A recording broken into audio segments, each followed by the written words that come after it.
Stop packing right now. Seriously, put that bag down because if you are heading to the airport in 2026 and you think you know what TSA will let slide, there is a very good chance you're about to donate your favorite items to the confiscation bin. We are not talking about knives or explosives. We are talking about things sitting in your bathroom right now. Things you packed on your last 10 trips without a single problem. The rules have changed, enforcement has tightened, and the technology TSA is using to catch these items has gotten significantly sharper. Travelers are losing hundreds of dollars worth of everyday products at checkpoints every single day, and most of them had absolutely no idea they were doing anything wrong. Whether you fly once a year or you are practically living in airport lounges, this video is going to save you time, money, and the special kind of frustration that comes from watching a TSA officer toss your $40 face serum into a trash can, while 50 people stare at the back of your head. Do you know what are some of the most confiscated items, why they are being flagged, and exactly what you can do to keep them or replace them before your next flight? Stay until the end because some of these will genuinely surprise you. Before we dive in, if you want to travel smarter and never get caught off guard at a checkpoint again, hit that like button and subscribe to the channel. Think of it this way: the like button costs you nothing, and a subscription might just save you from losing your $60 moisturizer to a TSA bin. That is basically a financial investment, you know? Let's get started anyway. Number 1. The liquids rule. Let us start with the one that has been around for years but somehow still catches people off guard every single day. The 311 liquids rule is alive, well, and being enforced more aggressively than ever. Any liquid, gel, aerosol, cream, or paste in your carry-on must be in a container of 3.4 ounces or less. All of it must fit in one quart-sized clear zip-top bag, and you get one bag per person. That is it. That is the whole rule. Here is where people keep getting tripped up. TSA does not care that your bottle is mostly empty. If the container itself is labeled 8 ounces, it is getting pulled, even if you only have half an ounce left inside. The officer is looking at what the container says, not at what is in it. And here is the other thing people love to argue about at checkpoints. Being unopened does not protect you. A factory-sealed, brand new, never-been-touched bottle that holds more than 3.4 ounces is still going in the bin. Sealed means nothing to the rule. The other sneaky trap is what counts as a liquid. TSA's definition is broader than you might think. If it can spread, smear, pump, spray, or flow, it counts as a liquid or gel. That means peanut butter is a gel. Hummus is a gel. Your fancy cleansing balm that softens in warm temperatures is a gel. Your mascara is a liquid. If you are heading through security with a big jar of Nutella in your carry-on, you are about to have a very sad moment.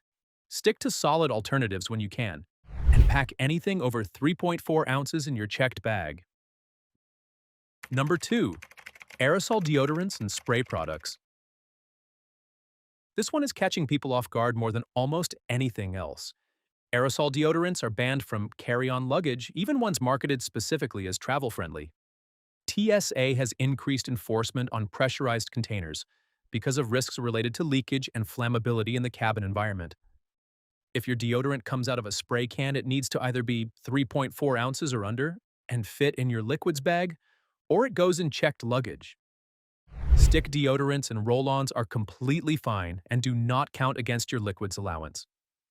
If you are a spray aerosol loyalist, now is the time to make the switch or start checking a bag.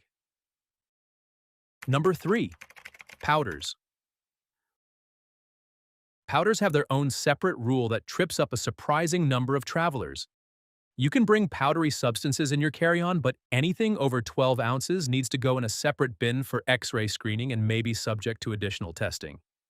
This applies to protein powder, dry shampoo, powdered supplements, and even powdered skincare products.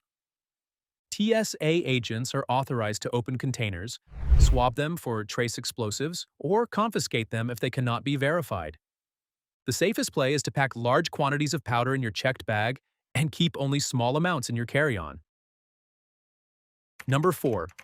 Gas-powered styling tools.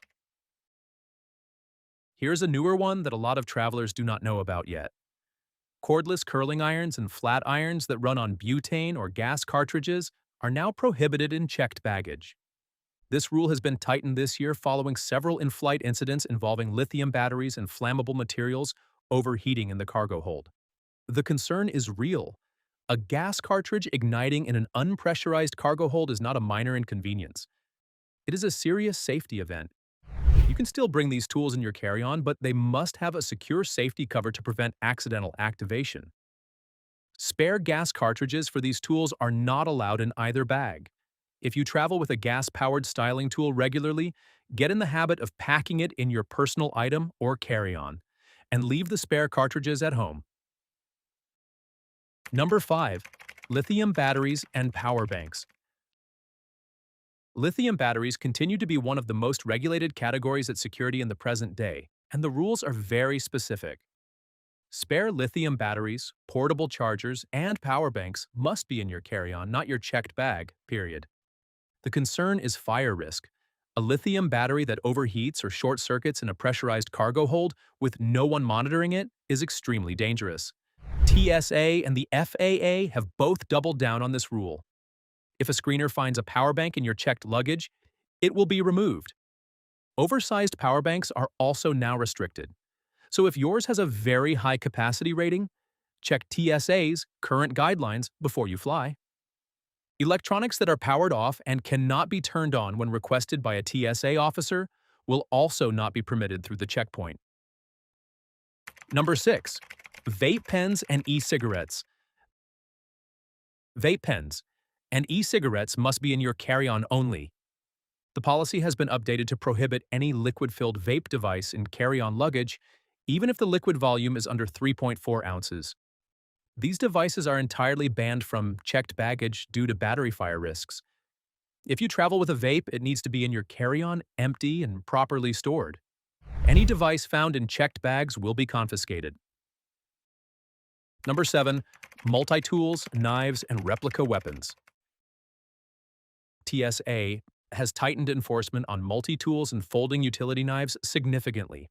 Even if a blade is under 2.36 inches, foldable utility knives and multi-tools with blades are banned from carry-on luggage.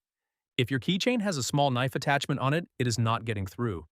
These must go in checked baggage or stay home. TSA has also expanded its prohibited items list to include anything that looks like a weapon, even if it clearly is not. Toy guns, replica grenades, and novelty items shaped like weapons or blades are all banned from carry-ons. It does not matter if it is obviously plastic and you bought it as a joke gift. If a screener sees it in the scanner, it will delay everyone and likely get confiscated. Do everyone a favor and check that stuff. Number 8. Food items that behave like liquids. Solid food is generally fine in both carry-on and checked bags. The catch is that TSA's definition of what counts as a liquid extends to food. If it can splash, spill, or spread, it is treated as a liquid and subject to the 3.4-ounce rule. That means soups, sauces, dips, yogurt, pudding, salsa, hummus, and anything that moves around in its container are all restricted in carry-ons. Unlabeled homemade food items containing sauces or gels are also getting flagged more aggressively these days. If you are packing a snack, stick to factory-sealed solid items in your carry-on and put the saucy stuff in your checked bag. The technology, catching all of this. One reason enforcement feels tighter today is that most major airports have now completed the rollout of advanced CT scanning technology for both carry-on and checked baggage. These 3D scanners can detect hidden lithium batteries, high-proof liquids, and prohibited items with far greater accuracy than older X-ray machines. Things that used to slip through occasionally are now being caught consistently. The technology is not going away, so the best strategy is to simply know the rules before you pack. So, what's the solution? How can you avoid getting your valuable items confiscated? Here's the bottom line. The TSA in 2026 is not trying to ruin your trip. They are managing real safety risks on aircraft carrying hundreds of people at 35,000 feet. The rules make sense when you understand the context. The best thing you can do before every single trip is take 5 minutes and check the TSA What Can I Bring tool at tsa.gov. It is free, it is updated regularly, and it has saved countless travelers from losing items they actually care about. Pack smart, know the rules, and you will breeze through security like the seasoned traveler you are. If this video saved you from losing something you love at a checkpoint, share it with someone who is about to fly. They will owe you one. And if you have not subscribed yet, go ahead and do it now because we are basically your unpaid travel lawyers and the least you can do is hit that button. See you in the next one. Safe travels.